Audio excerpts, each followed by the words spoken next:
جب ماں باپ آپ کے اوپر راضی ہے تو عزیزان قدر ہمیں اس چیز سے سبق لینا چاہیے۔ اچھا، کچھ دوست کہتے ہیں کہ ماں کا مقام آپ نے بتا دیا کہ ماں کے قدموں کے نیچے جنت ہے، تو باپ کا مقام بتائیں کہ باپ کا مقام کیا ہے۔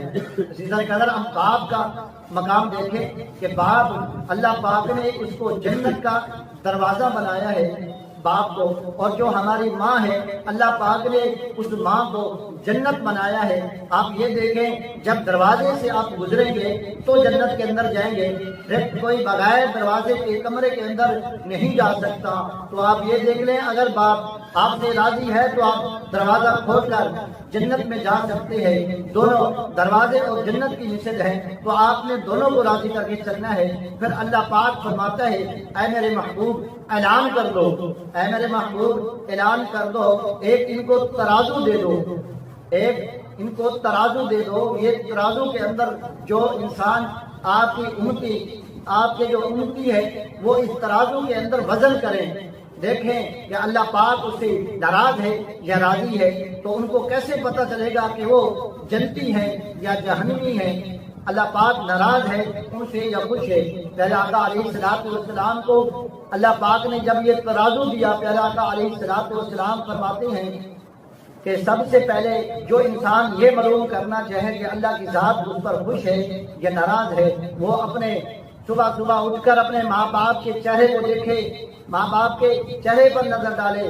اگر ماں باپ اس سے ناراض ہیں تو اللہ کی ذات بھی اس سے ناراض ہے، اگر ماں باپ اسے راضی ہیں تو اللہ کی ذات بھی اسے راضی ہے اور اس کا محبوب بھی اس پر راضی ہے۔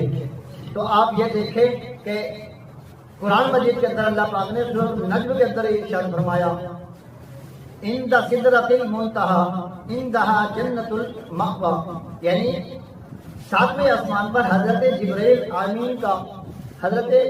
امین کا گھر ہے، 7ویں آسمان پر، بالکل اس کے ساتھ 8 قسم کی جنت ہے۔ علامہ صاحب موجود ہیں، ہماری رہنمائی فرمائیں گے۔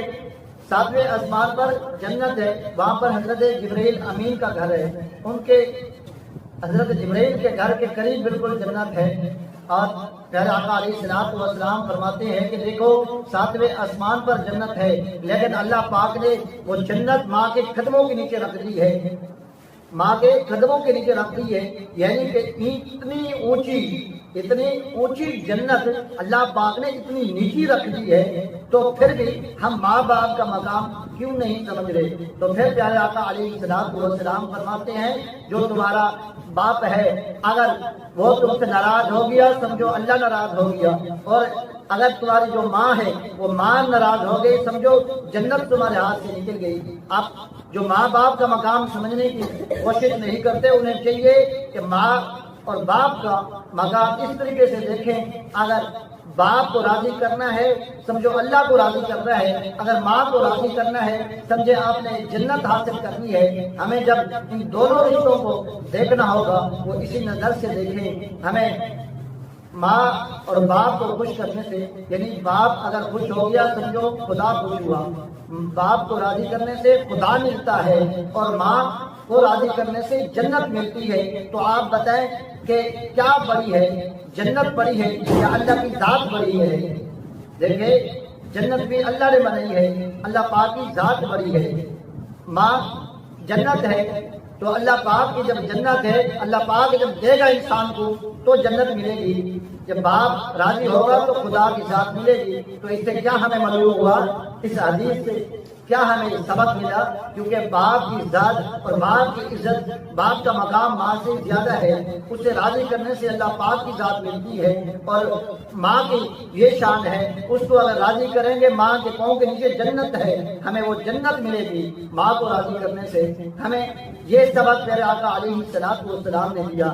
عزیزان قدر ہمیں بھی چاہیے ہم پیارے آقا علیہ السلام کی سیرت مبارکہ پر عمل کرتے ہوئے زندگی گزاریں، اور ہم نادان ہیں، ہم لوگ اس چیز کا علم نہیں رکھتے۔